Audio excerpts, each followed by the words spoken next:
All right, what's up, Hero Front fam? Welcome back to another episode of the Hero Front podcast. If this is your first time tuning in, I'm your host, Josh White, and this podcast is all about sharing the stories of some of the most inspiring heroes, leaders, entrepreneurs, authors, and veterans who faced life's toughest battles and have come out stronger.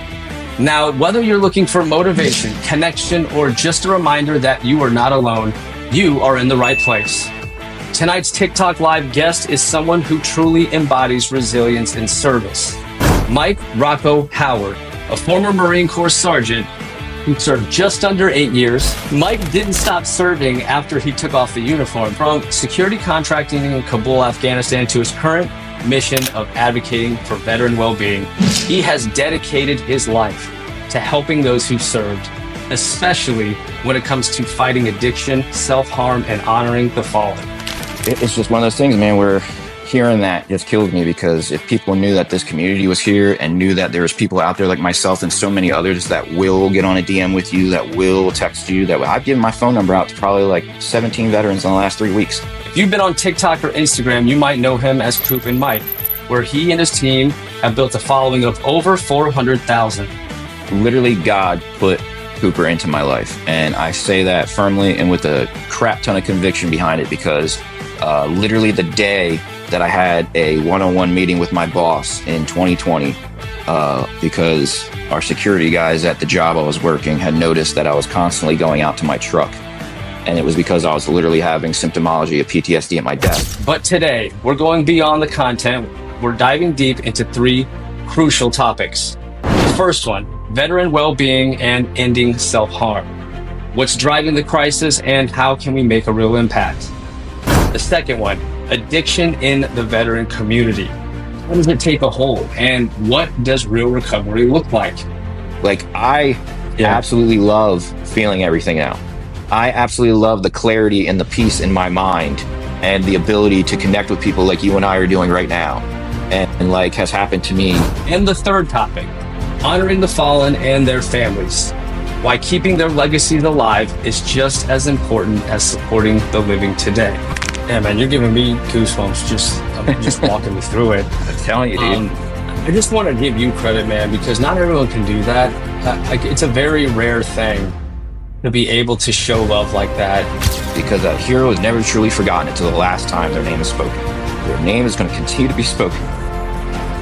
And their family is going to continue to know that there is somebody out there who gives a shit. What's up, Josh here, and I got a quick update for you before we get back to the episode. Just give me 30 seconds of your time, because there's 2 things that I just have to say to you. And the first is just a tremendous thank you from the bottom of my heart for listening and tuning into the show week after week. It means the world to us, and it really is a dream come true to not only be sharing the incredible stories of these guests, but to then inspire so many of you listeners. It has become my life's purpose, and I cannot thank you enough for supporting me and so many others on this journey of positivity. But secondly, it's a dream where I feel like we are just getting started, and the sky is the limit.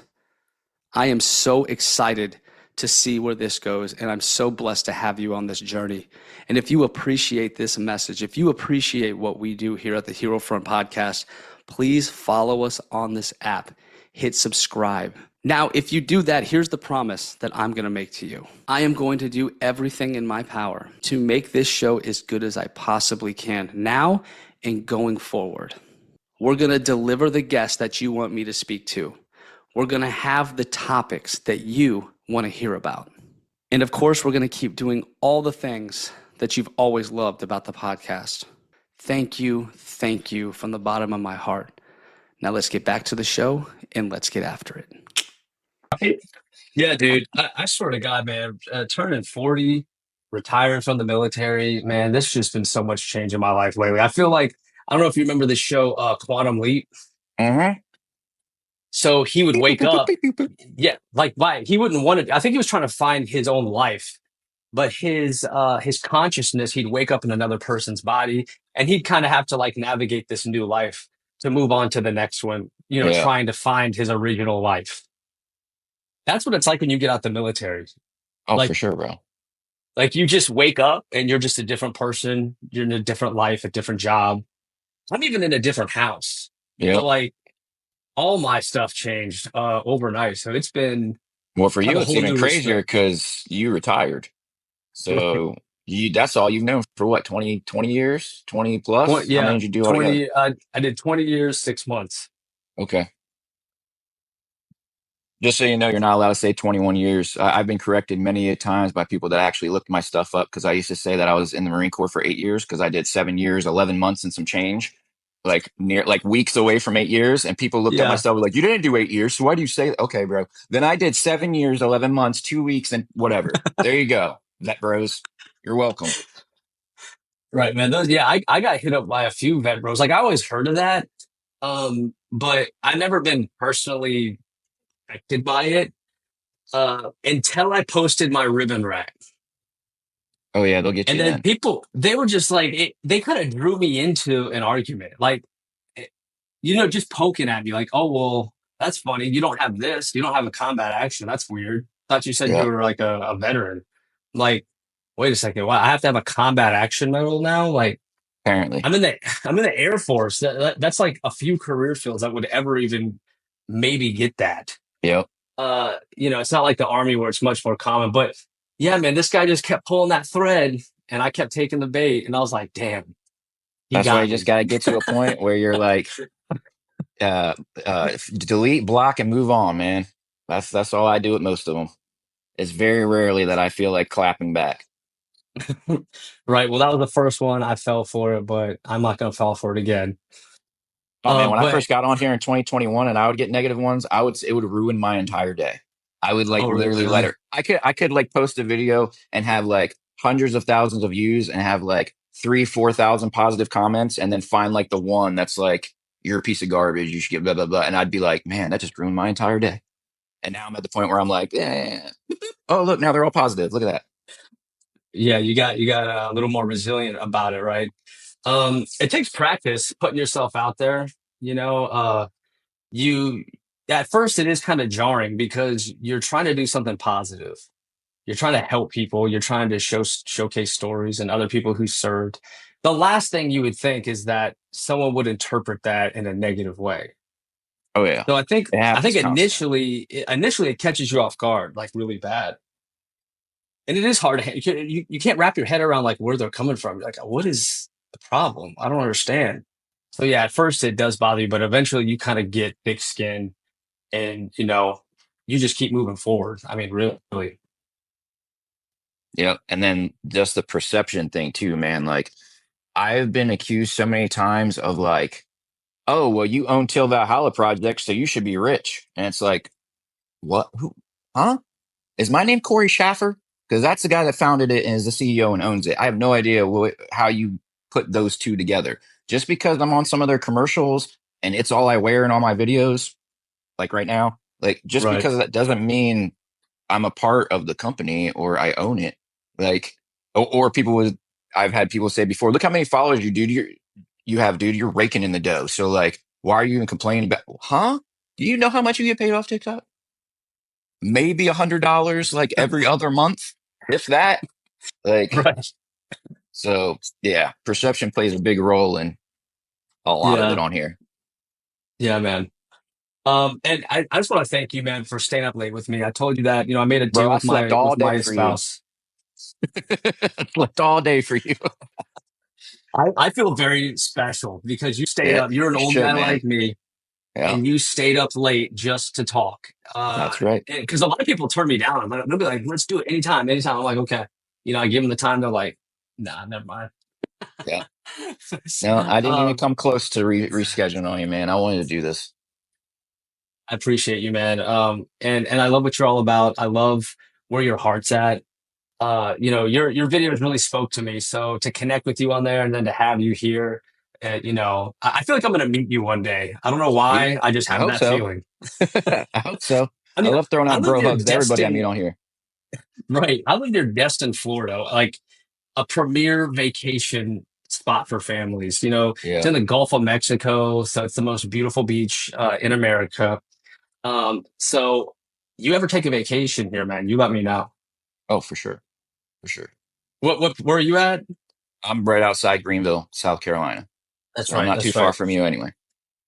Right. Yeah. I spent a little bit of time in Lexington, South Carolina growing up. That's where my mom lived when my parents split. So every summer break I would spend, time in South Carolina, which I loved. I loved the it just felt a lot more chill than where I was from near DC. And I just loved that. Yeah. So full warning to everybody in here. Given what I sent Josh here on TikTok earlier, as far as his questions to set up this podcast, it is very, very high probability that Mike will shed a tear this evening. So just warning everybody that gets uncomfortable when they see a grown ass man crying. Fair warnings out there. So, and this wouldn't be the first time you got emotional. You've been emotional many Nope. times, right? Yep. Yep. I'm gonna be honest. It's hard for me to do that, to reach that place. Like I put so many barriers. I think a lot of people do that, especially people who have served, who had to leave their whole life behind. You get to a point where you're trying to put up those metal barriers to get through it, and eventually you can't. You kind of can't feel things anymore. Yep. You know what I mean? Yep. And so I really admire that too about you. Have you always been like that, or is that something you had to work on? No, man, I definitely had to work on it. So, like, going into the Marine Corps, I kind of like at 18 at that, and literally right when I turned 18, because my birthday is December 6th, I hit Paris Island in January. So, like, literally, I just turned 18. And, man, I'm telling you, like, when I was younger, like, I would only get emotional, like, in front of my dad. That was like literally the only person I would do it with, him or my grandmother, like once or twice. But yeah, man. And then I hit the Marine Corps, and you're literally from day one on them yellow footprints, man. It is pounded into your head that, and do I hold all of these oaths true? No. Like when I talk about the things that was pounded into our head, like them saying you're the most elite, you're the best, you're everything. Yeah, we are, but at the same time, so there are different branches and different units within branches and everything. So it's not like we're doing something crazy that nobody else is doing except for the longest boot camp. That's it. But Yeah. like I just got to this point where I was so young and impressionable, and I always say I was raised in the Marine Corps for a lack of better term. Because it's like those are your college years. You're still very impressionable. You're still very malleable, and it's just pounded into your head that like you're the toughest, you're the best. You never quit. You never show emotion. You never, you have to charge through everything head first and break through every barrier, and you are not allowed to show any type of weakness, like to the point to my detriment, because not only did I use it like on the emotional side, but the physical side as well when I got injured in the military, and I just continued to push through the pain and not be able to sleep, and like literally just continued because I was so scared of being called a sick bay commando or a broke dick or whatever. So I just continued to tear my body apart when I should have been trying to mend it. But I cared more about perceptions of people I would never see again and would never pay my bills someday than I did about my own body.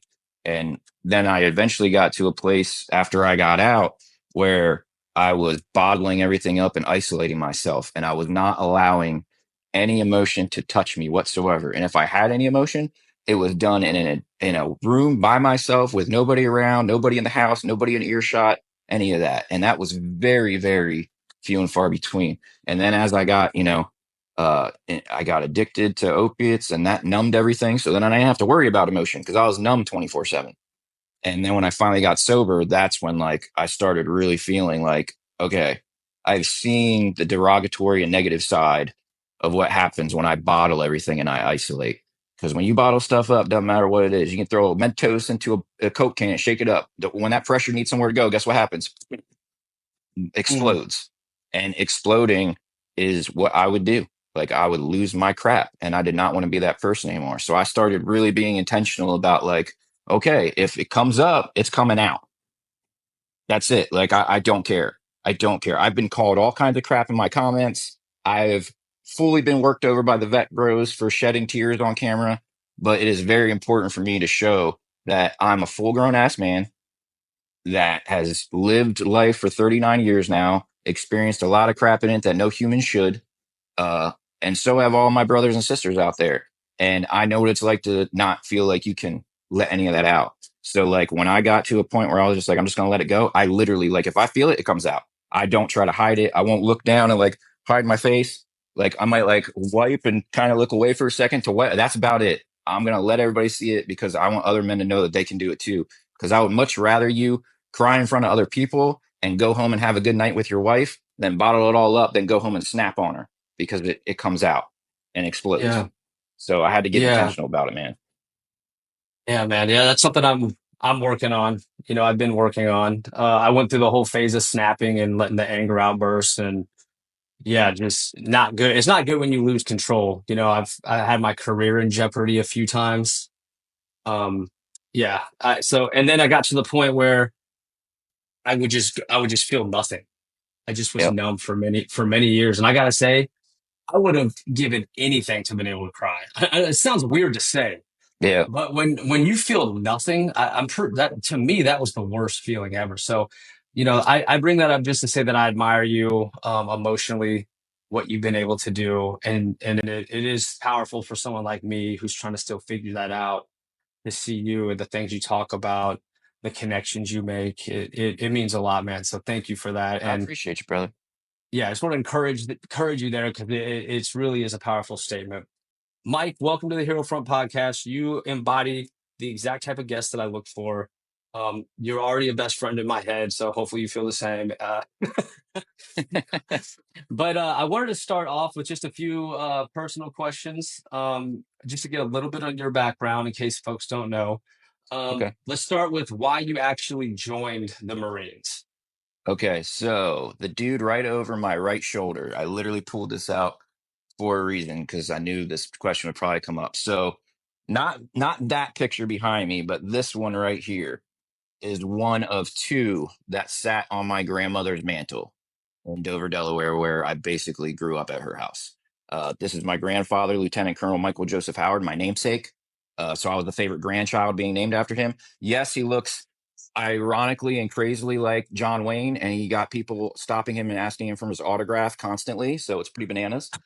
But I love. he tragically passed in a training accident. He was a fighter pilot in the Air Force, hence the plane that he's standing next to back there.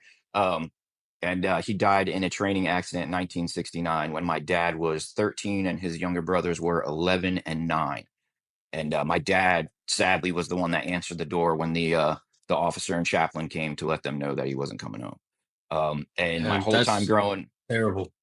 yeah, man. So I'm from a Gold Star family. I saw it growing up. I know how the families feel after the funerals and everything are over. So I grew up staring at that.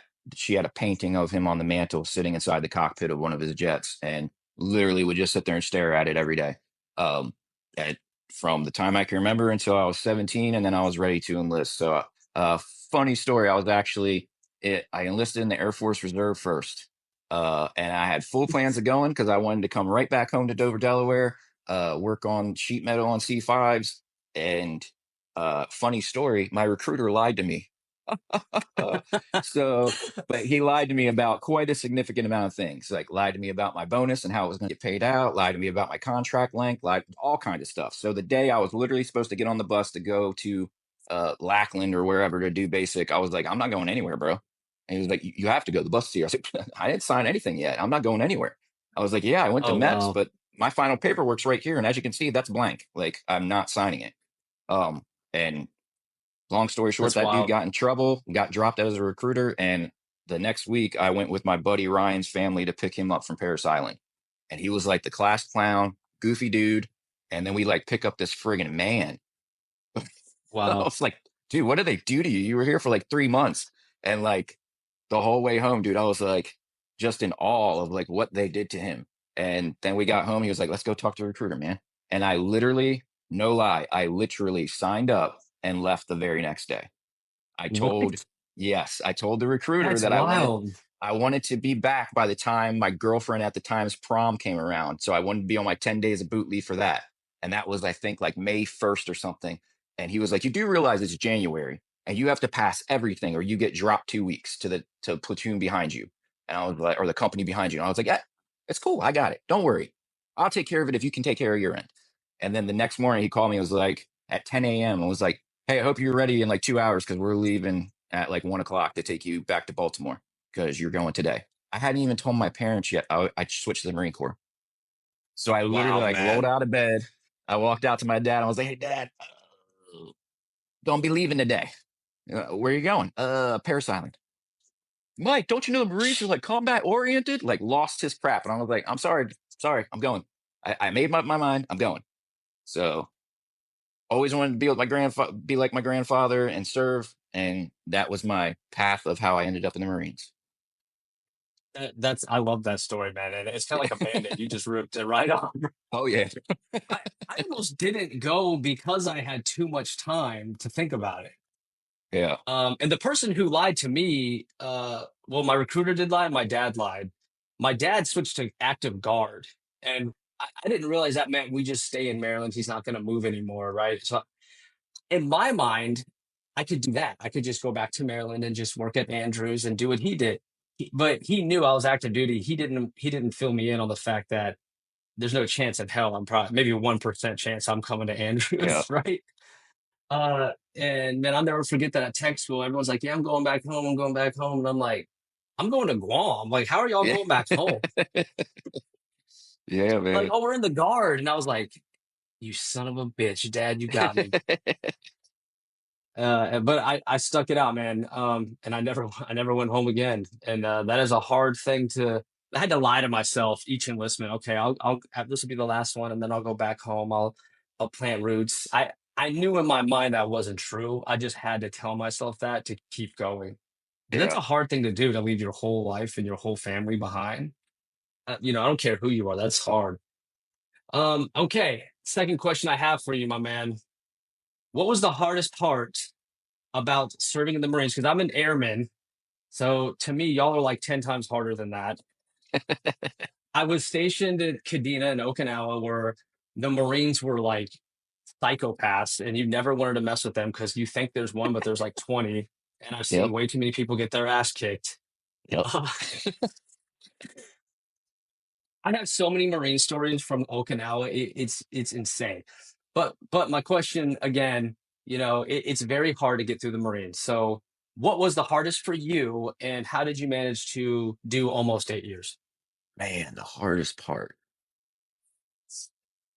Dude, that's a really tough one because there was a lot of hard things, but like I took them all as like a badge of honor and didn't look at them as like, man, I can't get through this. I mean, like right off the bat, right off the rip, the first thing I can think of, and it sounds funny to say, like literally the hardest thing that I can think of that I ever faced was right off the bat. And it was when I was at Paris Island and like, I do not care if I'm a Marine. I don't care. Like, I could be freaking Superman. I do not care. I am deathly afraid of heights. Deathly afraid of heights. I hate Oh heights, no. man. Like to the point where I will start shaking and like I can't control myself. Like I feel like I'm like in an ice bath or something. Like I cannot stop shaking. Um, and we had to do, and I'm short too, so that really didn't help me on what I'm about to tell you. So I'm like 5'6". So Dude, I'm 5'6". there you go. So Oh, and my you know what it's birthday all is about. December 10th. Oh, there you go. We're lined right up, man. Dude, 6 and 10. dude, I'm telling you, you're my brother from another mother. But I go on, love it. proceed. But so we did the O course and we went to go do the Stairway to Heaven. That's that gigantic log ladder. That's like got the Mm, two logs on both sides and then the logs as the rungs going across. And when you hmm get up to the top one, you have to crawl over the top one and then like let yourself down to the next one and then let yourself all the way back down. Well, when I got to the top one and hung myself like this, I was so short, my feet were still dangling above the next one under. And I was like, I'm gonna Oh, that's freaking die up terrifying. here. I'm gonna That's freaking terrifying. die. Like so like I like had to like let go and then just like trust that my feet were gonna catch me. And luckily they did. And I did like a perfect like stop, jump off, grab. Like I was like, I can't believe I just did like my body just went into like autopilot or something because I definitely didn't pull that off. Like I won't take any credit for it. It was all nervous system or something. I don't know. But that was probably and then when we did the A frame, which is where you gotta like climb a rope and then walk across logs and then go all the way up to this other log that's like a big gigantic A and there's a rope at the end of it that you have to hang down from. I'll never forget. Again, my height, totally a problem on this one because you have to hold on to the log and reach out for the rope. And as I reach out for the rope, I'm like this much short trying to grab the rope. Oh And I no. just see my hand in front of me like this. And I was like, come on, man. So I was just like, and my senior drill instructor was down there like, you better jump, you little bitch. And I was like, okay. I Feel just like like you've been a leapt off ninja of it. warrior, this shit. Yep. So I just like leapt off of it and grabbed the rope, and I was like, "Oh, thank God, I got it." Because if I would have missed, I'd been falling onto that gym mat or whatever they Oh. had down there, and I saw a couple people falling, and it did not look like it felt good. So, No, I mean, that mat is deceiving. It looks cushy, but when from that height, yeah, that's going to hurt oh like yeah, hell. yeah. So luckily, I made it down the rope. I didn't fall. I didn't eat it. I was able to grab it, but man, my height really screwed me a lot of different times throughout my service. It wasn't made for guys like us, but you know Nope. what? We're resilient and we get through it. So Yep. I appreciate that story, especially being 5'6" myself. Um, all right. So before we get into topics, the last question I often ask this to service members, but is there any proudest moment in your career as a U.S. Marine? Any moment where you still reflect on to this day? Bro, hands down, the day I was handing my Eagle Globe and Anchor. I know that one right off the bat, man. Like going out and doing the Crucible the way that we did. I went to Paris Island January to April. So we went out and did the Crucible, and it was still cold as a mother out there. And we had to like get our 2 hours of sleep or whatever, strip all the way down because, you know, if you go into your sleeping system with your camis on and then wake up and come out, you're going to be completely full of sweat and get hypothermia. So Lily made us strip all the way down to our skivvies, jump into the sleeping system, get maybe an hour or two, whatever it was, hop back out into the freezing cold and put it all back on. I hated it, man. I hate the cold. It was miserable. Um, just the whole crucible itself was so difficult. And then like that hump back and like singing cadence and everything with the drill instructor, and then seeing the parade deck and seeing them getting everything set up, and then like stand there waiting, and then my senior drill instructor steps in front of me, does his left face in front of me, and then goes to hand instant freaking tears, man. Instant. Like there was no holding that junk back. That was like the first time I ever let tears go in front of somebody other than my father. And I lost it, dude.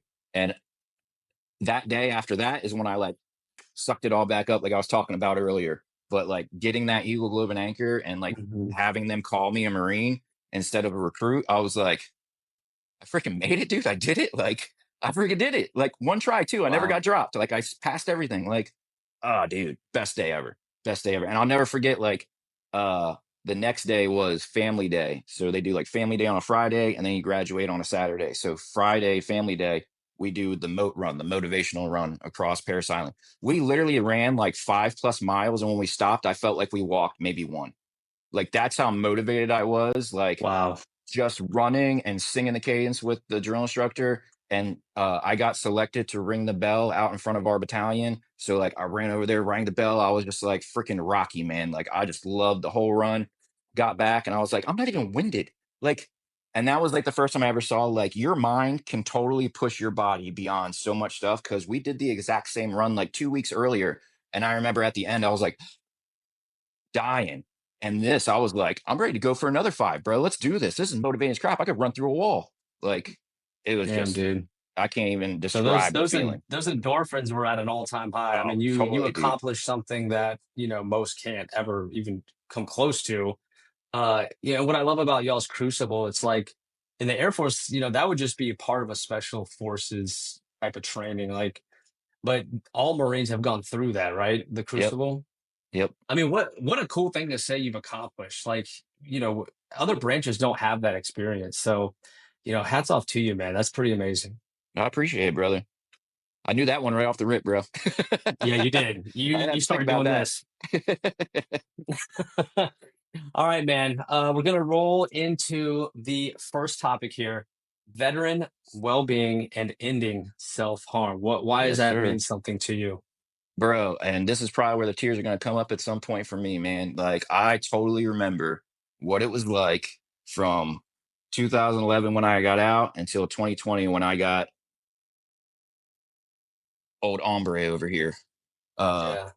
I totally remember what it was like. I remember isolating myself from my friends and family. I lost my grandmother in 2022. She was my best friend in the world. If I could have that time back with her, man, then I isolated myself. Like I was talking on a live of my own the other day and telling everybody how like it literally got to a point with my isolation. I was living in Philadelphia by myself in an apartment in Brewery Town, Philadelphia, and my dad and my uncle literally got in a car in Dover, Delaware, and drove the 2 hours up to my apartment and pounded on my door until I answered it, just to make sure I was alive, because I had literally shut out my entire family. I stopped talking to everybody. I would not talk to anyone. Like anybody texted me, anybody called me, instant ignore, would not even associate with them. Like I literally went to work, went home, watched TV all night, went to work, went home, watched TV all night. That was literally my life. And I hated every second of it, dude. Uh, 2013, I nearly took my life. 2017, I nearly took my life. And I started thinking about it again just before getting Cooper. Because, like I said previously, I was addicted to opiate painkillers from uh, while I was even still in, is when they got me started on them. Like at the very end of my career is when they got me started on them, like the last couple years. And then it just got worse and worse and worse as time went on. And I literally got to a place where I was numbing everything with them. And then in 2017, I finally got sober. But from 2017 until 2020, when I got Cooper, I was feeling everything I was previously numbing. So it started getting bad again. Um, so Mhm. from like 2011 when I got out, man, until 2020 when I got Cooper, it was a never ending vicious cycle of like feeling okay for like a month or two, then falling back into a hole, depression wise, anxiety wise, like PTSD symptomology wise, and isolation. Didn't want to have anything to do with anybody. Would just literally look for my next fix every day. And then once I got sober in 2017, it was literally just a groundhog day of my life. And I was like, look at all these years that are going by that like I'm literally not doing anything with my life. Like literally, I have literally become the Yeah. definition of a waste of life. And you start feeling that way. And then that is what starts making you think like, but I'm a Marine and I did all these amazing things and I fought for my country and I made it home, dude. Like I freaking made it home when others didn't. So I should want to do something for them, honor what they did for me and the rest of us. So And the shame and guilt is oh, like dude, compounding. was terrible, man. It was terrible. And I started trying different therapies. I tried the cognitive processing therapy, the CPT stuff. I tried the prolonged exposure. I started trying the EMDR, but it wasn't until Cooper came into my life that stuff completely did a 180, and I started going the way that I know that's who I am. That's where I'm going. Um, but yeah, man, it's so close to me because once I got sober and then once I got Cooper and people around me started seeing the changes in me to the point where they were the ones that got me to come here in 2021. There was the people around me, my family and friends that were up in the Philadelphia area that were like, look, dude, like ever since you got that dog, you're completely a different human, like completely different. And there are so many guys and girls out there that are going through the exact same shit that you were going through before you got him. You need to go out there and tell them and share your story because even if you say one, it is worth it. Might sound cliche as F, but even if you just say one, it is completely worth it. And so I was like, all right. So I started on social media and the amount of people that I have interacted with since being here, both on the just connecting veteran side, on the this is the statue that Till Valhalla Project gave to me for all of the Oh plaques wow. that Cooper and I have delivered. So Yeah. like from getting something like this for the plaques that we delivered, and every time we deliver one of those plaques, we spend like an hour or two with the family. And these fallen heroes can be anything from KIA, like I've delivered a KIA from World War II. So it can be KIA, MIA, 22 a day, Mhm. natural causes. It does not matter. Fallen hero is a fallen hero, period. So then the honor part comes in, honoring their families and everything.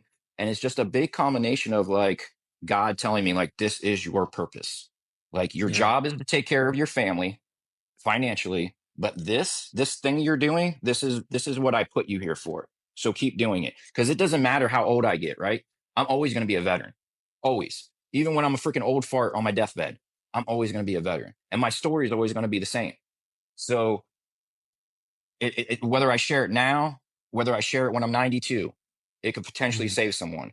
So God has put me on this track of this is what it's going to be, and That's I'm not amazing. I'm not complaining. I'm not arguing with them.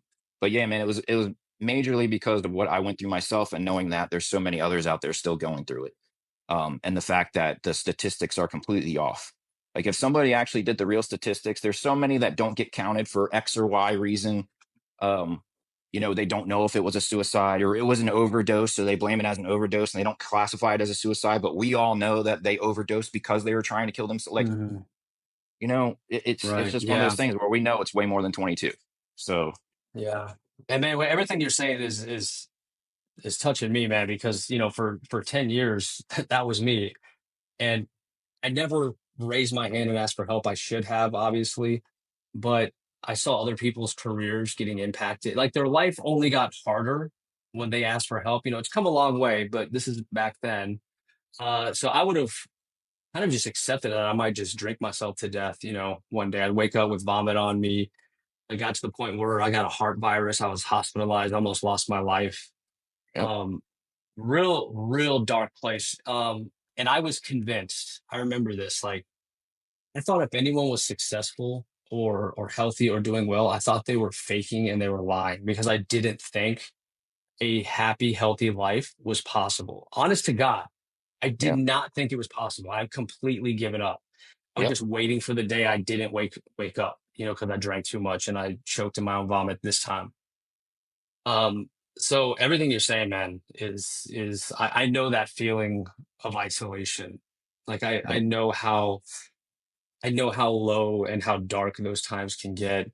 And I'm with you, man. The fact that I've made it out of that as you have, what greater thing can you do than let people know that it's possible to turn it Yep. all around? Right? Because you were probably searching for that occasionally. You're probably searching the Oh yeah, internet. man. You're probably trying to find YouTube videos on people that turn it light. You were probably wanting that information, anything to set that spark to get you in action. And so And that's now, what what. a blessing. Oh yeah, that's what kills me too, man. Is I just told this to I don't know how many people in the last few days. There's I you probably saw the video I did for Samantha Bassett. She lost her husband Mitchell Bassett Jr. to self harm to 22 a day back in November. Um, it's just one of those things, man, where you have to honor those families. And I cannot stand the fact that so many. I say I can't stand the fact. I love the sentiment behind it. In a way, I do love hearing it because I know that I'm making an impact if I am hearing it. But the thing I can tell you that I hate hearing in another way, it's a double edged sword, is I wish he would have met you. I wish he could have been in this community prior to. Like, I have heard that from so many widows, so many parents, so many children. Like, I have been told that I don't even know how many times. And it drives me crazy because it's like, I didn't know either. Like you were just saying, I was indeed looking for that when I was back then. And I had no idea that it was on things like as mundane and out of the box as TikTok. Like I had no idea, no idea. Like when people, like what I was telling you earlier, when people started coming to me after I got Cooper saying you need to share your story, get on TikTok, I was like, what the hell is that? Like I had no idea about any of that stuff. I wasn't into apps, nothing. Like with the isolation also came like isolation from the world. Like if it wasn't on my TV, and I don't remember seeing a TikTok commercial back then like you do today. So like I did not see anything about knew nothing about it. I knew about Facebook and MySpace. That was pretty much it. Um, so like I had no idea that it was out there. And there's so many other veterans that have no idea that it's out here. Um, period. Like there's veterans out there that haven't even ever done a claim for their disability because they don't even know. Like Yeah, that's the so, tragedy. so it's just crazy. You don't know. You literally don't know what you don't know, and I didn't know that. And all of these guys whose wives, mothers, friends, brothers, sisters, kids that tell me this constantly, they didn't know either. Most of them. Hmm. I've literally only ever interacted with one veteran from TikTok who later took his life. Never ever did I, meet anybody that did it and knew about this. So I'm sure it's Hmm. happened, obviously, but I'm just saying, like, Right. knowing that you have community, period, is a blessing. And then the way that myself, and I always say myself and so many others, because I personally know too many to list because we would be here all night. Like, so I always try to give credit where credit is due. I never try to raise myself above anybody else in this fight because we need as many as we can freaking get, period. Even people I don't like, I will back up. Like, I could not like you personally, but love your mission because it's the same as mine. And there's very rarely has that ever happened, by the way. I'm a very huge hearted person on my sleeve. Like I get along with everybody. I was the dude in high school that could walk by any clique and everybody knew me. Like Hmm. I get along with everybody. So it's just one of those things, man, where hearing that just kills me because if people knew that this community was here and knew that there was people out there like myself and so many others that will get on a DM with you, that will text you, that I've given my phone number out to probably like 17 veterans in the last 3 weeks. Like, if anybody want to dox Damn. me, they sure as shit could do it, because my cell phone Right. number is floating around all over the Yeah. place out there, and that is my personal cell. I don't have more than one.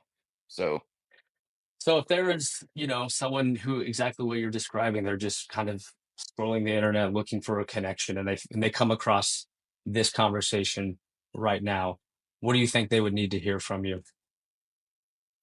yeah, okay. So the reason I do my page the way that I do, not only being completely overt about the 22 a day, but then also showing things like my home life, like the relationship I have with my amazing fiance, all that kind of stuff. I show all of that to try to show them that this woman that's in my life right now, back when I wanted to take my own life, could have never even imagined her existing, let alone the level of relationship we have.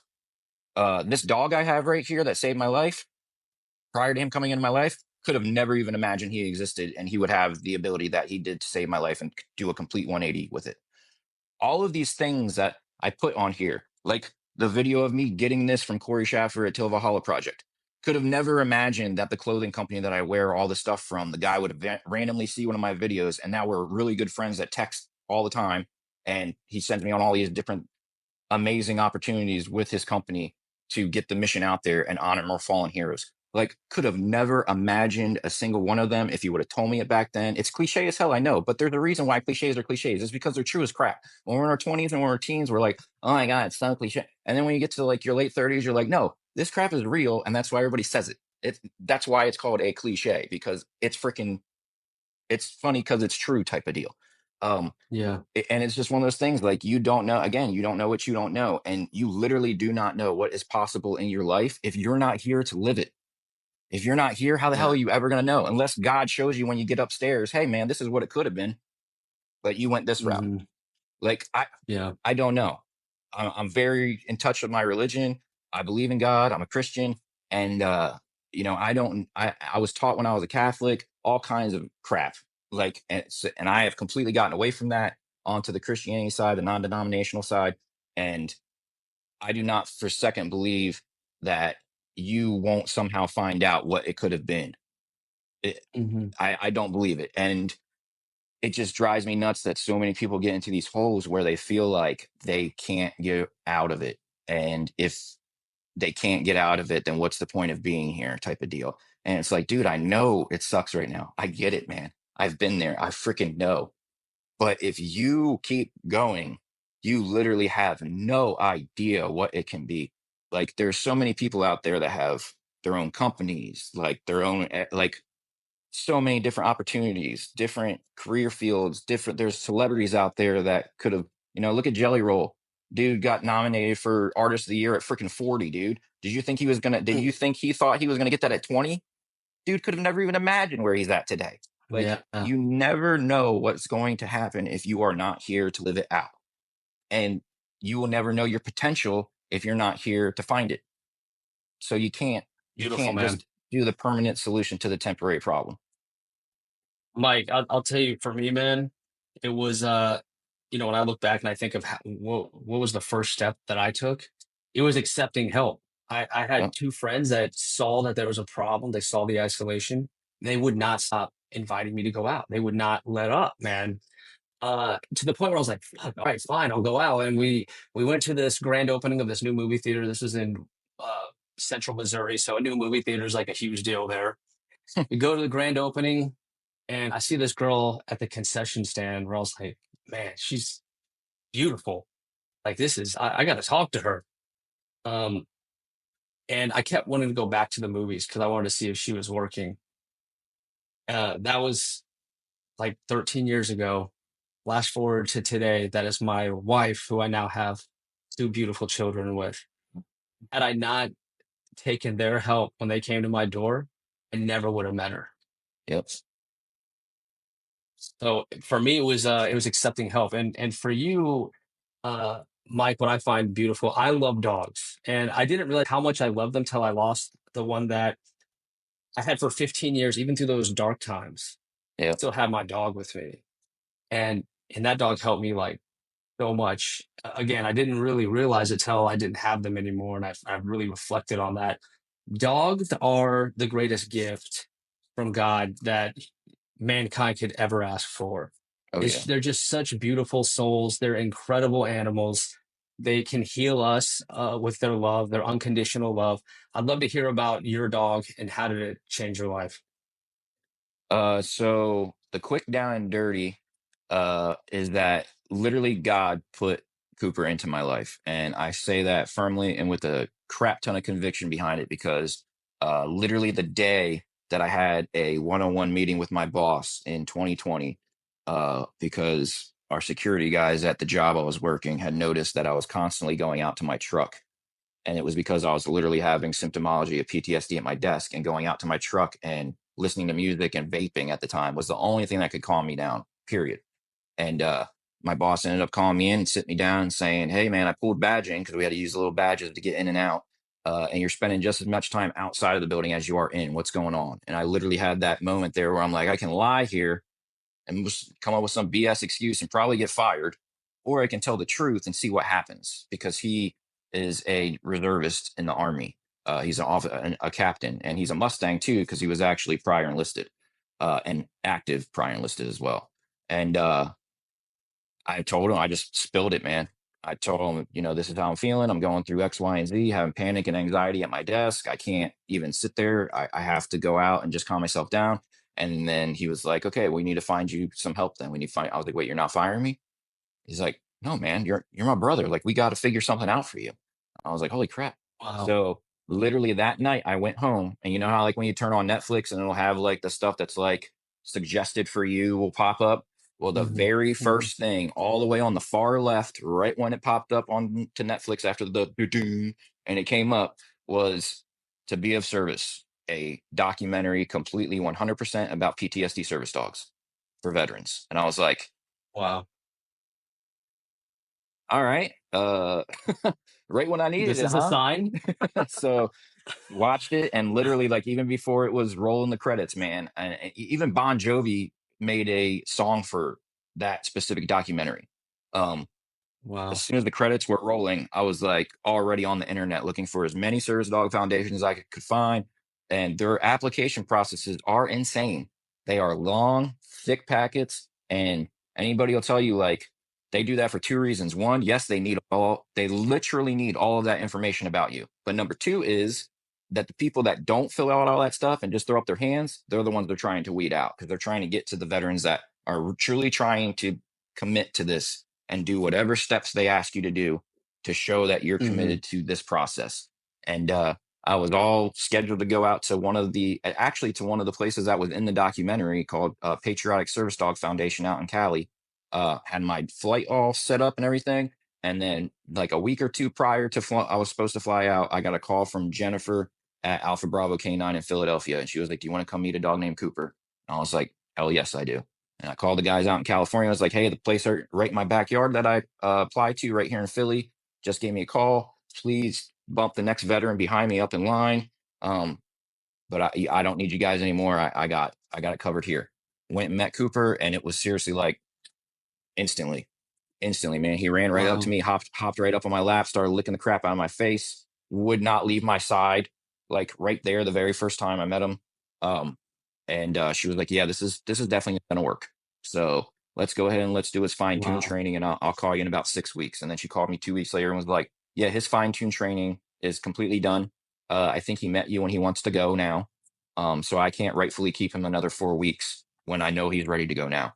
So I went and Yeah. did my 2 weeks of training with him, did our public access tests together, passed. And the very first night I had him, he woke me up from a nightmare.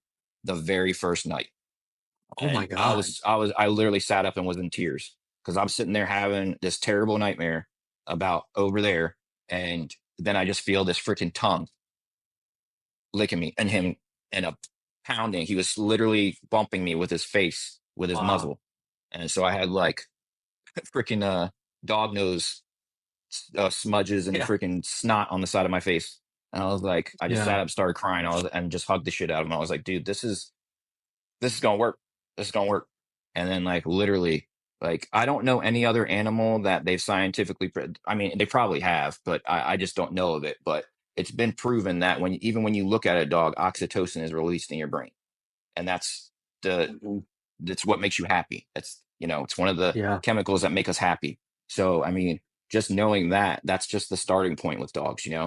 Um, and then just, he was always there, dude. So I had like a little cot for him on my desk at work. If my leg started going, he hops up and puts his head on my leg. If I put my hand in my mouth and start trying to chew my nails, he'll jump up and smack my hand away from my mouth. So I don't go into panic and keep going down that tunnel. Um, dude, I can't even explain all the things that he does, dude. Oh, it's It's really amazing. truly centered you to have him in your life. Oh yeah, big time, dude. Like I am deathly afraid of the day that he has to pass. Like he's just now started to get white up under his muzzle. He's 5 now, and I'm just like, man, Mhm. I don't know how I'm going to do it. I don't know how I'm going Right. to deal with that day when it comes. But um, even before that, though, I don't know how I'm going to deal with when he retires, and then I get another dog from Alpha Bravo, and I'm like leaving the house, and Cooper's looking at me like that used to be my job. Like even that's going to make me feel like crap. But that's Yeah. just going to be another thing to adapt to, I guess. But yeah, man, it's amazing what they can do, and just how they know, man. Like you want to talk about. Okay, so what's one of the biggest things that us as men have when getting help is what you said, the asking for it part, right? Well, when you Hmm. don't have to verbally say a damn thing and they already know to help you, it's crazy. Like you don't That even is have to amazing. verbalize anything. You don't have to ask anyone for anything. If I'm going into panic or something, he's got me. He immediately steps in. I don't have to say, Cooper, I Wow. need you. I don't have to call him. He's right there. So it's like, what else do That's you know incredible, of, or who man. else do you know of that you don't even have to say a word? Was he truly the turning point for you with all this, or was there other factors? Because you said people started noticing a difference and encouraging you to share your story. Was it straight up just the dog that did all that for you, or were there other steps afterwards that helped, turn your life around? I honestly think the combination of Cooper um, making me feel like I could successfully live a life again and go out and do things and not isolate myself anymore. I felt like this tremendous freedom had opened up and I could go out places and do things. Like Cooper and I have been to a Creed concert, been to a Three Doors Down concert, been to a Mitchell Tenpenny concert, I've been to all kinds of concerts. Whereas before, I would have never put myself in that situation. Never put myself in that situation with that many people. Now, granted, there is sometimes where like I feel up to it and I can leave Cooper at home. And if I need Caitlin, she knows it. Like I'll squeeze her hand a little extra hard and she knows when I need something if he's not there. But yeah, he was definitely the turning point. I'd say the only other things that kind of came with it was like what I touched on earlier about like letting the emotion go. With that, doing that kind of started reopening or resizing my heart to what I know it should have been all along. If that makes sense. Like I've always had it on my sleeve firmly, but I feel like when I isolated, like it just shrunk to a point where I couldn't let anybody near it. Meaning anybody. I'm not talking about just relationship wise. I'm talking about like just your everyday people. Like I would ignore people. I would not even talk to anyone out on the street. Like, and then it got to a point where like after he came in, where I started feeling like, no, man, like connect with others, see how it feels. And then it's just like, it's almost like the Grinch's heart, man, on the old Grinch when it like explodes and then gets bigger. Mhm. And then they show like busting his Yeah. chest. Like, it just got bigger and bigger to the point where like I just wanted to let more people in and I was going out and doing things and connecting with other veterans and connecting with other families of fallen heroes and then it just started like this is this just feels right. Like this human connection thing was one of the things I was missing all along. So I just Wow. feel like I got to go do it. And he is the turning point where that started, but I'll definitely say like him plus like being intentional about letting emotion go when it comes and also like allowing my heart to just do whatever it wants to do. Like whatever I feel in the moment is what I'm going to do. Mhm. And I let that thing drive me 100%. Yeah, man, I see the way you connect with people too. Like, what a blessing to, you know, take those first steps when you got your service dog, got your foot in the door, and then you just started building momentum from there. And now you're to the point where you've just touched so many lives. And that also kind of like, hits me when I see, you presenting things to families when you're hugging people because I did funeral honors for 2 years Oh shit. where I did every single, 1,000 funerals a year for 2 years, 7 active duty funerals, all suicides. And my role was the NCOIC, coordinating the team and then handing the flag, giving the message of condolence. And so that's there's healing in that, being brave. Uh, you might hear my dog come in actually now. Actually, I'm going to show you my dog. Yeah, Caitlin wants one of those so bad right now. I get wiener Oh dog stuff man, every day. wiener dogs are so awesome. Love these dogs.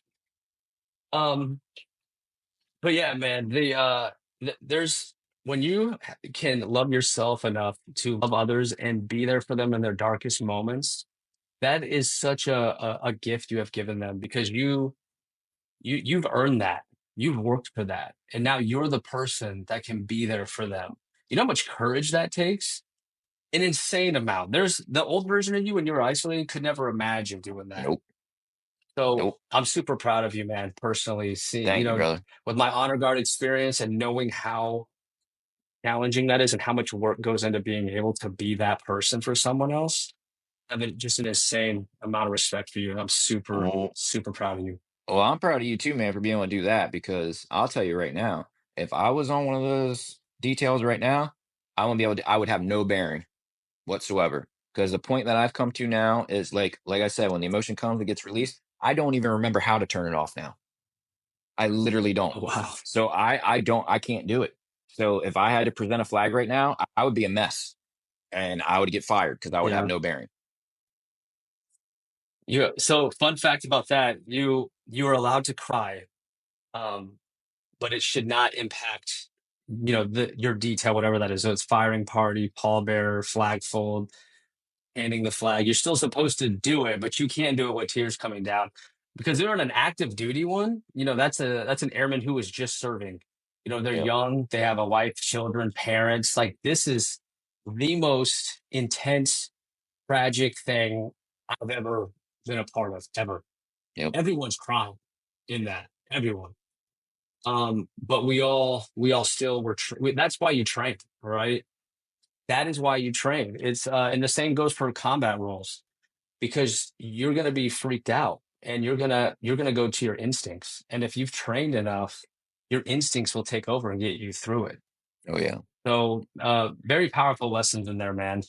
I want to roll into addiction in the veteran community. You spoke a little bit about it. I told you I drank for like 10 years, tried to drink myself to death a few times. I felt it. I see addiction with veterans that have gotten out of the service. It's very common. I think it's part of the 22 a day. I think that's a cascading downward cycle that a lot of people get stuck in. So I was hoping to hear your thoughts on your own journey, and just really any advice and tips you have for anyone out there that could be listening to this that is dependent on a substance needing help. Yeah, man, it's so easy for us to fall into it because from day one, like most branches, it's a part of the culture, right? Like you do something good, let's go have a drink. You got a promotion, let's go have a drink. You're having a down day, let's go have a drink. You want to go, it's Friday, let's go have a drink. Like that, like literally, it got Right. to a point like while I was still in where me and two of my buddies had all been like the complete Marine Corps statistics of getting married too young and then being divorced or being separated by the time we all three of us came home from Iraq in late 2005.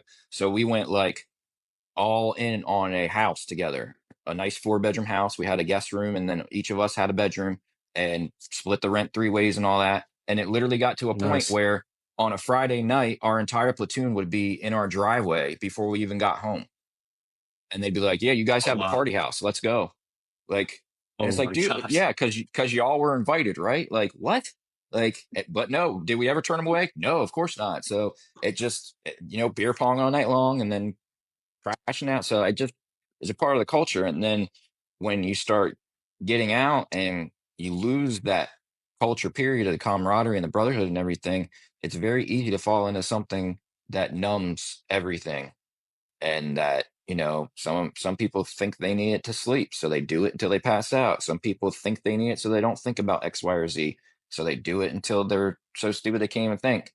Like for me, I had a back injury and I got sent to pain management at the Naval Hospital at Camp Lejeune, and my doctor had me on at the highest. He had me on 2 5 milligram Percocets a day. Then he ended up getting orders to a different base and gave me a referral to another doctor that he had gone to the Naval Academy with that was now a civilian, had his own practice. And this guy literally took me in 1 year, he took me from being on 2 5 milligram Percocets a day as needed to 1 year later, I was on 3 oxycodone 30s a day. Those are the little blue instant release ones, 1 oxycontin 40 a day in the afternoon, and 1 oxycontin 80 at night, the big fat dark blue one. And I was complete zombie 24/7. Like it got to a point where I That was so is bad an with, insane amount. yep. And it got to a And the point scary thing where, about oxy is that your tolerance can grow to ungodly heights. Like there's no oh, it cap. did. It did. And that's what I was going to say. Like, it literally got to a point where I would run through my entire month script in like 2 weeks. And then I'd be buying everything off the streets until I got to my next appointment. Like, it was Oh terrible, my man. It God, was that's freaking brutal. terrible. Yeah. So it was terrible, dude. It followed me through so much stuff. Um, people find out about my life and they're like, well, how did you do this if you were doing that? I don't ask me. I made sure I had it every day and I was as functional from the outside world as possible. Like, I'm sure if you took a good look at me and saw the pinned out eyes and all that kind of stuff, you'd probably be able to tell, but nobody ever put two and two together. Like, nobody I worked with, nothing, nobody around. Like, I would be as functional as possible. Only my dealers at the time knew. Like, and it was terrible, Wow. man. It was terrible. And it's so easy to fall into that. And I have a very unpopular opinion about a few things in the veteran community. I don't care. Like, I will tell you like it is. The reason why I wear only Till Valhalla Project is because I believe that from a mission standpoint of giving their stuff, and this is not a plug for them, please don't take it that way. From their mission of giving plaques to the families that are fallen, and literally all this stuff gets sold just to facilitate that and facilitate being able to donate hundreds of thousands of dollars at a time to different organizations like Stop Soldier Suicide, Mission 22, all these other ones out there doing amazing things to help veterans. Um, Not only do they do it from that mission standpoint, but also all of the messages on everything they print just resonate with me. Whereas the other brand that I used to wear, and I will drop the names, has a G and an S in the name, aka Grunt Style. As soon as and some of the veterans in here might hate on me for this, and I'm sorry, I will give it to you straight every single time. I'm never going to lie to you. I'm never going to put up a front. The second they put out a shirt that said whiskey helps, I was like, that's the most immature thing I've ever seen when we have a freaking epidemic of 22 a day and we need to stop addiction. But so many guys wear it with pride as a joke, and it's fine if they think it's a joke. I don't. I don't think it's a joke. I think people buy that shirt as a laughing thing between each other, but they are probably drinkers. And that's Yeah. just my Yeah. that's just my 2 cents. I feel like some of these brands out there are very unhumble. They get in your face, and that's why a lot of people out there don't like veterans. Um, so like that's the reason why I wear what I wear and I support what I support. And all of it comes back to my experience with addiction. All of it. Dude, Yeah. if I did not get sober when I did, like I had to go the medicated assisted route. And people hate on me for that too all the time. People will say, oh, well, you didn't actually go get sober. Yeah, I did. Was I going out and buying stuff off the street and was a completely different person and hurting all the people around me like I used to be? No, I wasn't. So the time where I was using that to get off of everything, I was a completely functional person for once that actually could get through an entire month without anxiety, without stealing, without, all these bad things that you do just so that you don't have to be sick or you don't have to feel. And that's where I was at Yeah. back then.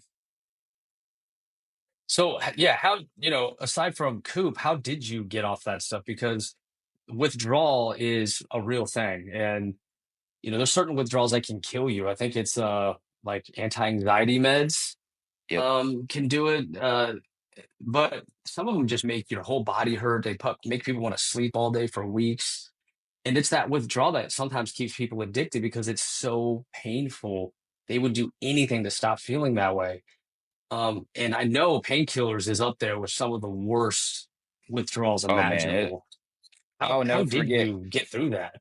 Bro, I will never forget, like, again, the power of the mind when it comes to things that, like, you can't change. So when I was doing the contracting out in Afghanistan, I had a full legal script that I brought out there with me.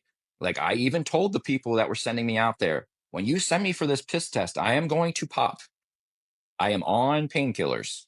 And they sent me and still gave me the job. So when I went out to Afghanistan, I took my little bottle with me.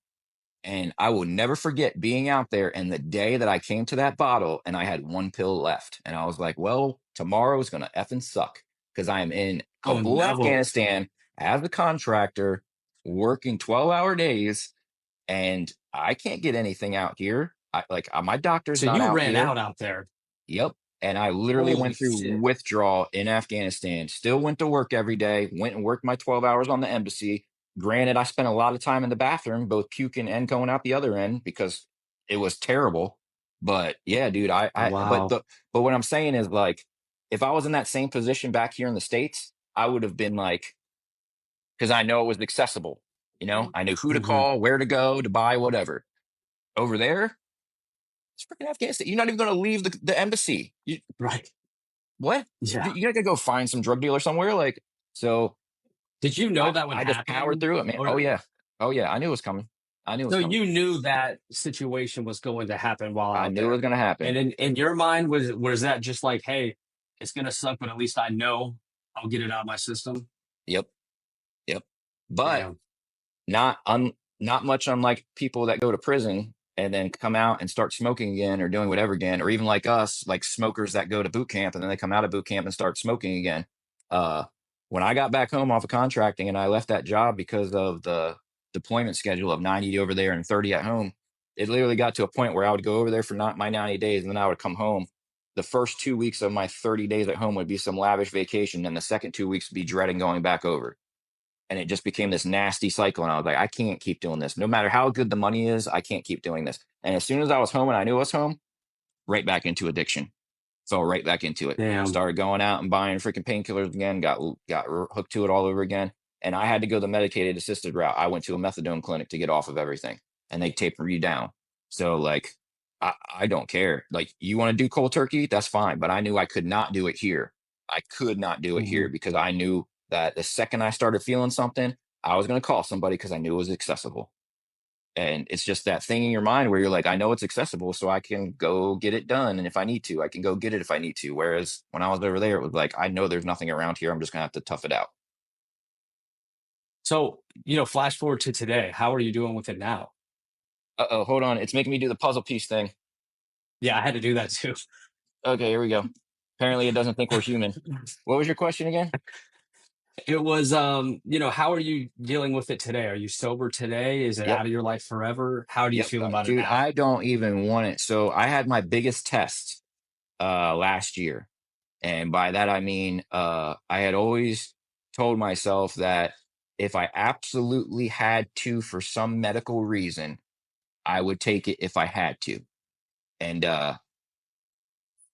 I can't remember what month it was last year, but laying in bed with Caitlin, and then I started having this really weird pain that felt like it was going. It literally, I can't even describe it. If anybody's had it before, they might know what I'm talking about. But it literally felt like this pain was going from like my belly button and then wrapping around and like shooting all the way across and then stopping back here. And then I would start Oh, hurting back wow. up here again, and then it would go all the way around, start hurting back here again. I was like, what the frick is going on? And at first I thought it was like gas pains. So like I went and took some Gas X and I sat out on the couch. I was like, man, you think if it was gas pains, I'd be like, letting out some toots or something. And nothing was happening. It Right. just got worse and worse and worse to the point where I was like doubled over, almost crying. And like I went in and told Caitlin, because I think it was like 2 a.m. when I finally went. I was like, babe, I'm sorry. I know you got to get up for work in like 3 hours, but I have got to go to the emergency room. I went in there, and it ended up being that I had like a few gigantic stones in my gallbladder that had got stopped and in the duct, Oh, the bile wow. duct or whatever. And I was just like in the most immense pain I have. I got bit by a spider when I was in high school, and they literally lanced open my leg to drain the junk out of it. And I felt every part of it because they couldn't numb the skin because it was dead. So I literally felt everything of them cutting my leg open. This was worse than that.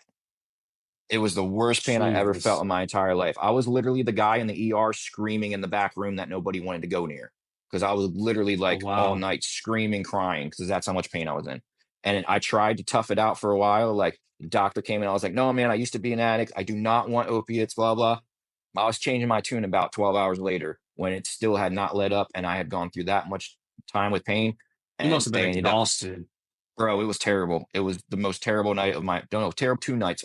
The doctor came in the next morning. I thought I was going into surgery, and he was coming in to tell me that he couldn't do the surgery until the next day. And I instantly start crying like, bro, are you kidding me, man? I cannot go through another day of this. And then Yeah. they like tried ketamine on me. That worked for like 20 minutes. And then that's when I was like, all right, I'm just going to cave. Give me whatever you're going to give me, just give it to me. But please monitor me and do not send me home with anything. I do not want any scripts beyond Motrin to go home with. I was like, I do not care if you're cutting me open. I do not care. I will figure that out. Please. But while I'm here and feeling like this, do whatever you got to do. And they did. And it relieved the pain. And then I went home with nothing. Like I told them to give me nothing. So luckily, that's the only time that I've gotten like tested with, going back to it for anything, but, a Yeah. completely valid medical reason. And I did not go home with any scripts because I knew that could Yeah. potentially crack the door open to going down that road again. But yeah, man, you could literally throw me a gigantic Ziploc bag of 80 or of the Oxycontin 80s, and I'd throw it right back at you. Like, I don't even desire it anymore. Like, I Yeah. absolutely love feeling everything now. I absolutely love the clarity and the peace in my mind and the ability to connect with people like you and I are doing right now. And like has happened to me hundreds of thousands of times since doing all this. Like, it's just one of those things where it's like, if you have a clear mind and a clear heart, anything's possible. You can connect with anybody, you can do anything. And that's where I'm at now. And I'm never going to backslide on that. Yeah. It's you've worked for it. You've earned it. Yeah. You don't want to throw it away now. And my turning point was I kept looking for a rock bottom and it just jacked my life up so much I was forced to turn it around. But after that heart virus and I was hospitalized, I still went back to drinking. But after the 2 years of funeral honors and all that giving back, um, I won my first award. It went all the way up to the wing. The whole base was there. My wife was there. My brand new baby was there. And I went out to drink that night and I did not take the drink. You had a free pass. My wife was going to drive. We're celebrating. I took a water instead and I've never drank again. It was so, what it taught me was I earned happiness, right? Yeah. Like some things just aren't just going to land on your doorstep. Like you have to get out there. You have to, be vulnerable. You have to take steps towards it. And then the love I got in return was just so powerful. I realized I just didn't need alcohol anymore. I didn't need to check out anymore. Like I've earned this life worth living. And that's just the most beautiful thing you could give yourself. Yep. Like, and the connecting part too, man. Like, human connection is like so important to me. It's so important for me to be able to impart on somebody else, like just that moment with them. Like the other day, I saw a Vietnam veteran, and anytime I see a Vietnam veteran, I tell them two things: welcome home, and I'll never forget. Tell them welcome home because they sure as shit didn't hear it when they came home. They got spit on, and it's a freaking travesty and disgrace how they were treated. And number two, I tell them I'll never forget. And that means I'll never forget your brothers. I'll never forget what you did. I'll never forget the guys that got left over there as POW MIA. I'll never forget the guys that got left over there as KIA. I will never forget. And the look that this elderly man gave me and the way that we both started tearing up in that moment, I wouldn't trade it for anything, man. And if I was high, never be able to feel any of that. Never be able to feel any of that. I truly believe when you are watching, I can only describe it for everybody, through watching a movie or something like that. But when you get that feeling, like when you're watching a movie that you're really into and like the guy gets the girl or the hero wins the day and you get that freaking instant hair standing on end, goosebumps. Like I live for those moments because I get those when I'm interacting with other people. And when you get that, truly, in my opinion, that's your soul trying to reach out of your body. I view every single one of Yeah. those experiences as proof that we have a soul. Because how else do you explain it? How else do you explain a physical reaction to an emotion?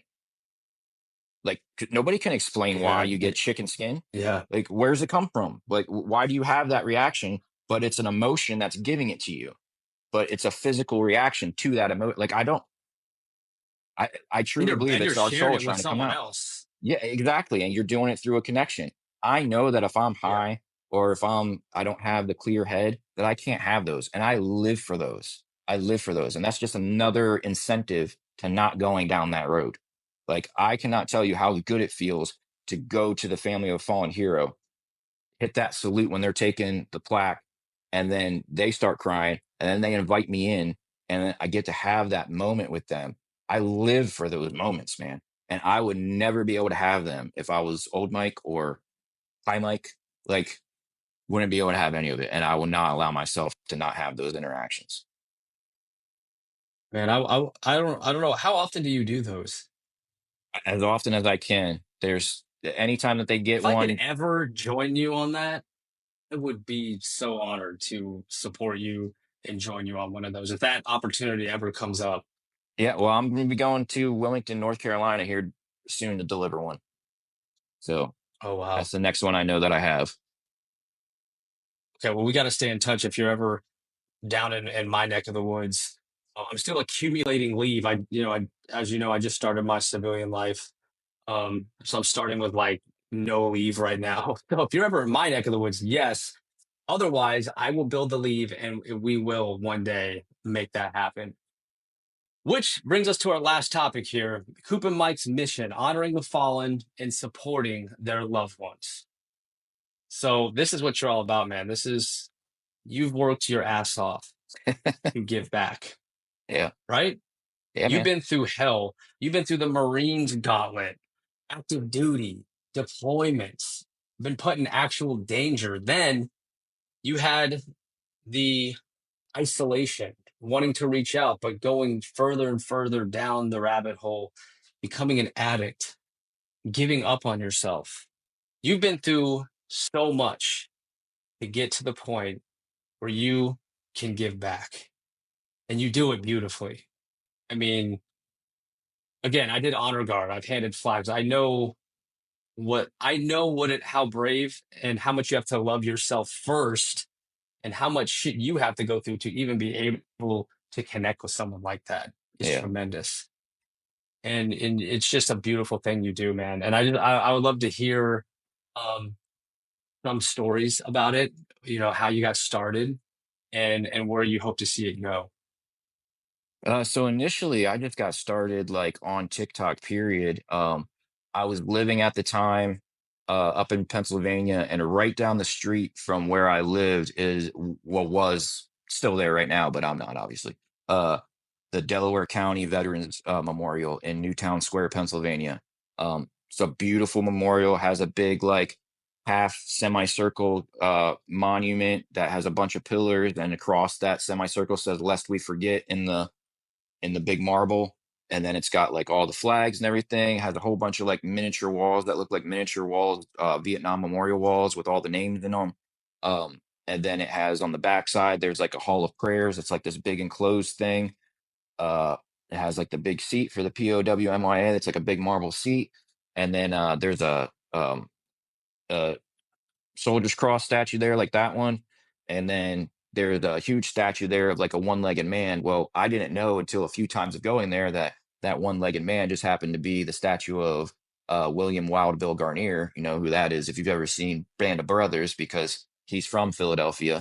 And his granddaughter's actually on TikTok. I got to connect with her, Debbie. She's Oh, amazing. wow. Yeah, so I got to connect with his granddaughter and his son Gene. Um, and met them at the statue and got to, spend time with them. And that's kind of where it started, was just me and Coop going to this memorial, doing some videos. If you scroll all the way down to the bottom of our page, you'll see like all the old videos at that memorial, like all of them I did there. Like literally, I would go there and do every different angle I could do at different statue spots and different spots on the wall, or with the flag, or with Wild Bill's statue, or with the Soldier's Cross. Like I would just do as much as I could there. And then from there, it just kind of branched out to like doing stuff at my house, and then doing like the 22 push-ups on camera and stuff. And then Corey Schaffer, the founder and CEO, who's also a Marine Corps veteran as well, of Till Valhalla Project, saw a video of mine and saw, I guess he went to my page and saw that literally in every single one of my videos, I'm wearing Till Valhalla Project gear. And then he did a video about like show me your closet, let's have a contest for who has the most gear. And me and another guy like tied each other. Like you go up to my closet, I'd go up there right now, but Caitlin's in bed. But if I go up there and showed you, like literally my entire walk-in closet is nothing but these flags, like Wow. like all the way, dude. I have a ridiculous, it's probably like 300 plus shirts up there. It's ridiculous. I have a problem. You're making a But believer out of me, man. I'm gonna start buying this stuff, I'm man. telling you, man. He saw those videos of me and he wanted to thank me, so he like reached out to me through the actual Till Valhalla Project, profile on here. And when it came straight from them, I was like, oh my god, that's so awesome that they're reaching out to me. And it ended up being him. And then he brought me down to Florida to give me that statue. Complete Wow. surprise, just surprised me out of nowhere with it. And just wanted to give it to me for all the like even this placard on it right here says to Coop and Mike for honoring the families of the fallen and guarding their legacies, or no, guarding the legacies of their hero, whom we will never forget, from your friends and family at TVP. So I mean, It's it's amazing, man. yeah, dude. So like that was just for all the plaques that we did. Because I signed up to be a legacy guardian with them, and they just started, every time that somebody in my area came up on their plaque queue and had one made for a fallen hero, they would hit me up. Corey went so far as to put me on their internal Slack channel for the company. So like anytime they need me, they can just send me a Slack message and say, "Hey, Mike, can you do this plaque here?" Yeah, I can. I've never So turned can one I down. volunteer for that in mine, like in the Yeah, Panhandle of Florida here? Because there's yeah, Probert Field, there's Eglin. I mean, there's Army Rangers. Like this yep. is a military rich. I'm sure there's probably stuff Oh like yeah. that happening here. Yeah, well, Till the Hollow Project is in St. Augustine's, so they're down in Florida too. But yeah, you have to go on their website and apply to do it, and they send you like a legitimate contract. Like you literally have to sign a contract that tells you like all the do's and don'ts. It's very like by the book. They really want the honor to be there and all that. But yeah, after Corey saw us on that video, and the fact that that's all I wear, like we struck up a friendship, and he went so far as to send us out to Utah to shoot legitimate commercials on our freaking like actual set with actual cameramen and all that. I mean, it was crazy. Like we've gotten to do so many amazing Wow. opportunities and experiences because of it. But I'm telling you, man, the trip out to Utah, the trip to Florida, none of it compares to a plaque delivery. None of it. It pales in comparison. I got to there's one on my page. I think I'm going to repost it here soon because I know at least on my Instagram they took the sound away, so you can't even hear what I'm saying. But I had one last year. I think it was last year, where I went to the family while they were at church and they were doing a church event, and the mother knew I was coming, but the father didn't. And they asked me if I could do it on stage and present it to them on stage in front of everybody at the Oh, wow. church. And I was like, I have no problem with that. Old Mike would have been like, I'm good. I'm not public speaking. I'm not doing any of that. No, I will do whatever you want me to do. You tell me. And because there's an area for the family or whoever applies for the plaque to put in special instructions or special requests. That's how we've done a lot. There's been a lot of people that go and apply for the plaque on their site and put, please have Coop and Mike be our legacy guardian. And that's how we've done Oh, wow. quite a few of them. Um, but yeah, we went to the church and went up on stage, and I said my bit about like, and this is probably where I'll tear up if I'm going to tear up anywhere in this, since I haven't yet. I don't know how I haven't. It's probably because I'm trying to get everything out. But I went up on stage and said the whole bit about, and it's true. It's absolutely true. I say it all the time. When these families, no matter if it's 22 a day, KIA, natural causes, any of that, they lose a person or they lose their fallen hero, after the remembrance ceremonies, after the funerals that you took part in, all of that, everybody else goes home and that family goes home too. But after a while, they start to feel like they're the only ones still remembering them.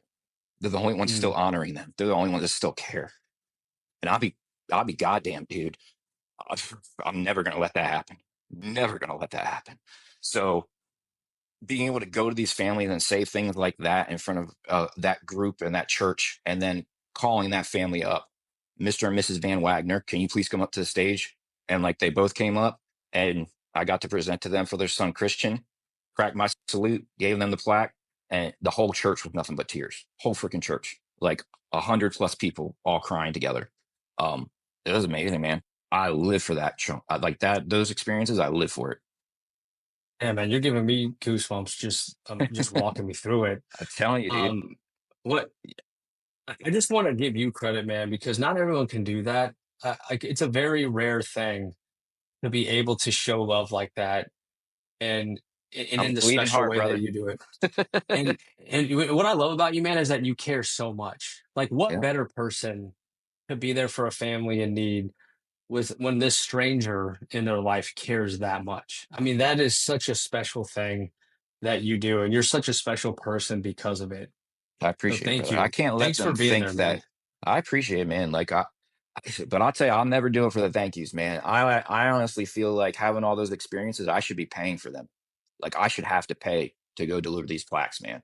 Because just the way that it fills you, like being able to know that their names are going to continue to be spoken, because a hero is never truly forgotten until the last time their name is spoken. Their name is going to continue to be spoken, and their family is going to continue to know that there is somebody out there who gives a shit. That this country did not just take their loved one, throw them into this fire, bring them home. They can't escape that fire in their own minds, so they take themselves out of it, and then their family is left to, like, if I was a family that went through that, it would be very easy to fall into bitterness and hatred towards the veteran community, towards the military, all of that. But I have met so many gracious families that are like, no, we want to do something for that community because we know that we lost our son because he didn't have this X, Y, or Z resource. So like the people that puppy raised old Poncho right here, old Coop, um, the family that puppy raised him. So like the place that Cooper came from, they get the dog at 8 weeks old and they have to go to like daily training activities and everything. And they're called puppy raisers. They literally raise them until they're ready to pair with a veteran. And then they let them go to the veteran. The couple that puppy raised him, Grant and Amy Smith, um, they lost their son in Iraq in 2006. And instead of hating the army and saying that's the organization that took our child and we'll never get him back, they said, what can we do to help his brothers and sisters still here? And what can we do? How can we turn our pain into purpose? So they puppy raised, and through that saved my life. And they fully Holy know that. shit. Like I have a great relationship with them. The first time I met them was nothing but tears. Got to thank them for literally saving my life. You know, um, I can't explain Wow. any better way than purpose, pain into purpose, man. There's so many out there that do it. And now I mean, I'm sure you've saved lives at this point with your story, with your I hope so, vulnerability. man. I definitely I hope know so. you have. I could tell you if, when I was airman white, drinking every day, crying myself to sleep, and I stumbled across someone as authentic and genuine as you, I would have reached out. If I saw that and there's a means to do it, I would have reached out. I have no doubt that you're not only helping these families heal truly and honoring their loved ones, but you are probably saving lives as well because you have been in such a dark place yourself, and now you are giving back in such a special way.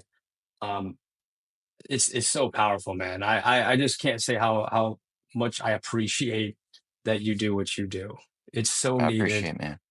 and it's such a beautiful thing you provide. So thank you, man. Thank you for sharing that. Thank you, brother. Thank you for having me on this so that I can. Absolutely. So my last question regarding honoring the fallen, where are you going to go with this? I mean, I feel like you're just getting started here.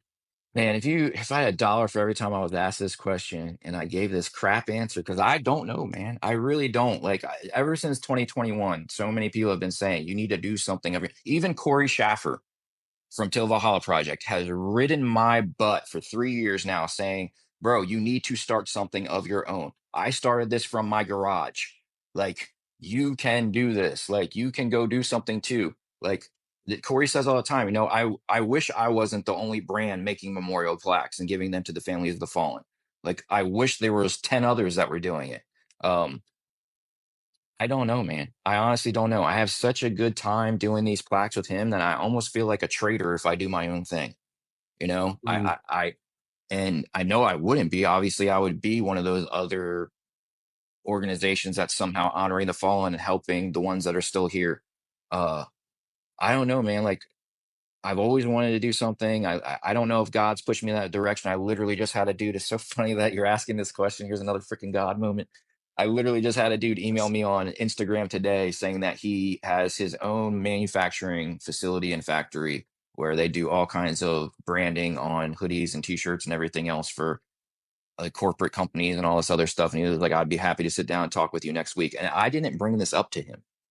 Like, I didn't Oh, say, hey, wow. man, I'm looking to do merch. Can you help me? This dude just randomly Yeah. emailed me on Instagram and was like, hey, this is what I do. If you ever want to do any type of merch or anything for yourself, I'd be happy to talk to you. And he wants to set up a call with me this coming week. And I was like, dude, like, how does this keep happening? And then I remember quickly how it keeps happening. It keeps happening because of that right there. That's why. So My man, I think I mean, this is the first talk we've ever had, but knowing what I know about you, hearing your entire story, I truly feel like you're being ushered in that direction.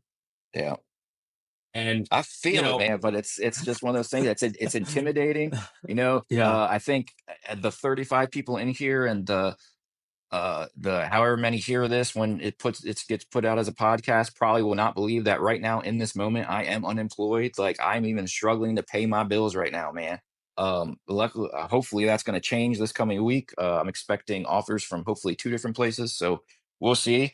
uh but man, I'm telling you, like, people would not believe that that's like the state that I'm in right now. But like, that's why I love being able to do what I do right now, is because the financial side doesn't matter right now.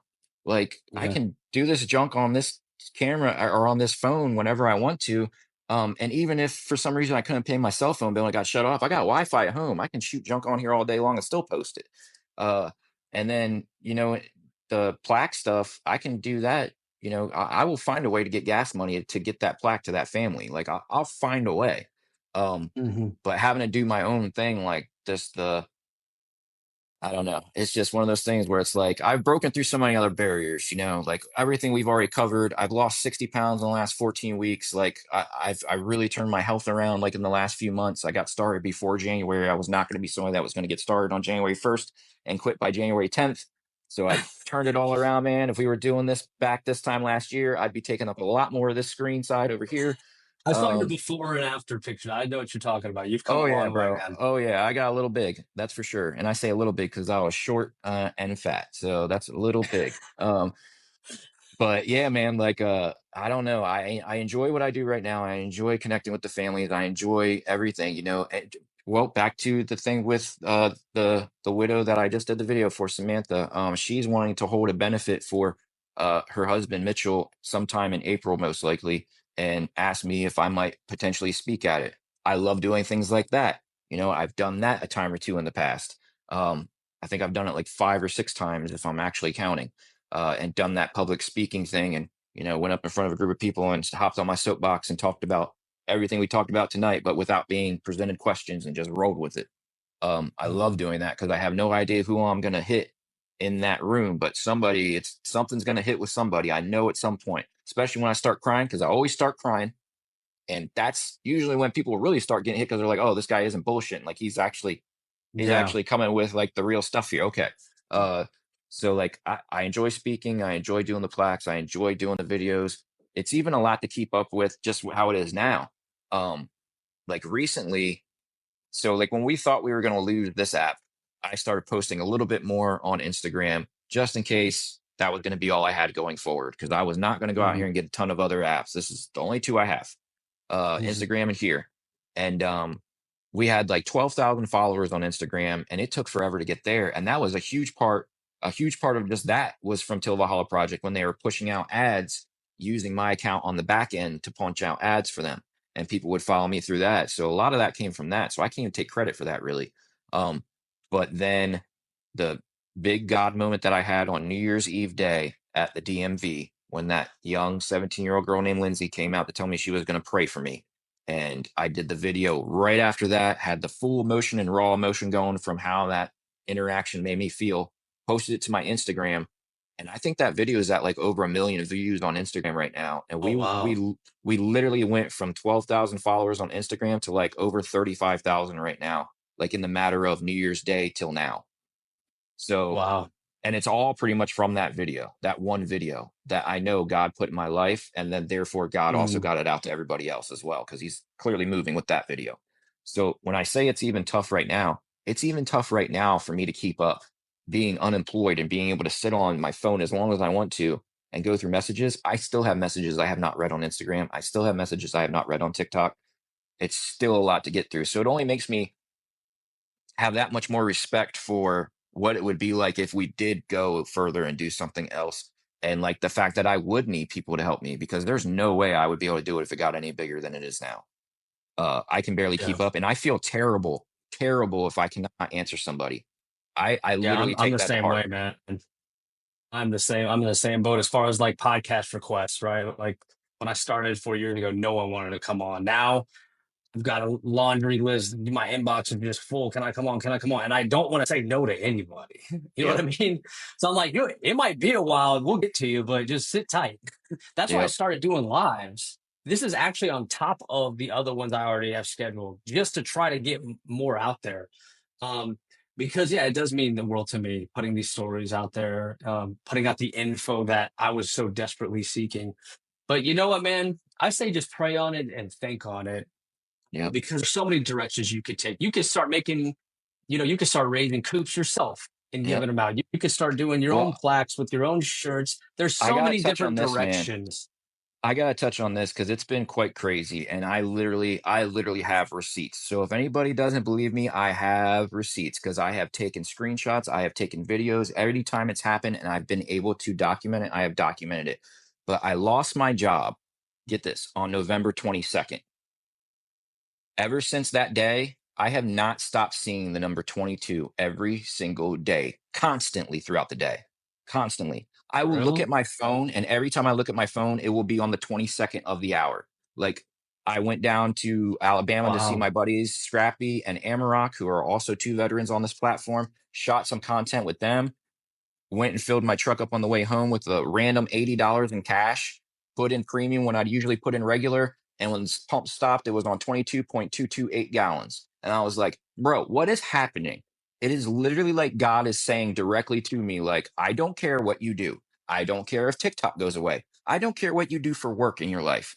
You will continue to do everything you can to drop this number and to help your brothers and sisters and to get it out there. You are not going to stop doing what you're doing, and I'm not going to let you forget it because I literally see 22 constantly. I posted a video that has 22 on it, and you'll see it in my thing. When if you go to like my profile, there's one that's labeled 22. I put labels on most of my videos, unless it's one of those videos with pictures only. I don't put a label on it, but everything else, I always put one of those TikTok labels on it. And dude, like even when I shot that video, I was on my way to Dollar General because we ran out of trash bags and I was going to get trash bags. I walked back to the trash bag section, and the trash bags I was planning on buying, every single box was 22 in the pack, and they all said 22 on them. And I was like, what is Holy happening? shit. Like, dude, everywhere I go, there's a 22 somewhere. It's nuts. It is absolutely insanity. And at this point, it is inconceivable that I can ignore it. Like, I cannot ignore it. It Yeah. is constant. And I just, like right now, there's 22 guests in here. Oh my God. Right as we're talking about it, man, you're you found your passion, you found your purpose, and you're saving lives, man. There's nothing more powerful than achieving that. And whatever direction your heart tells you to go in, man, I can't wait to see it. And I can't wait to be a part of it myself because I support you and your message 110%. I will always drive your message to the best of my ability because I I truly appreciate it, brother. believe we need more people like you voicing these topics, showing you're not only having these impactful moments, but you're capturing it and letting others in on what that's like. And that is just so powerful, man. So keep following those numbers, keep following those signs. I call them when God gives you a wink, kind of Are you winking right now again? like that's what I'm saying, man.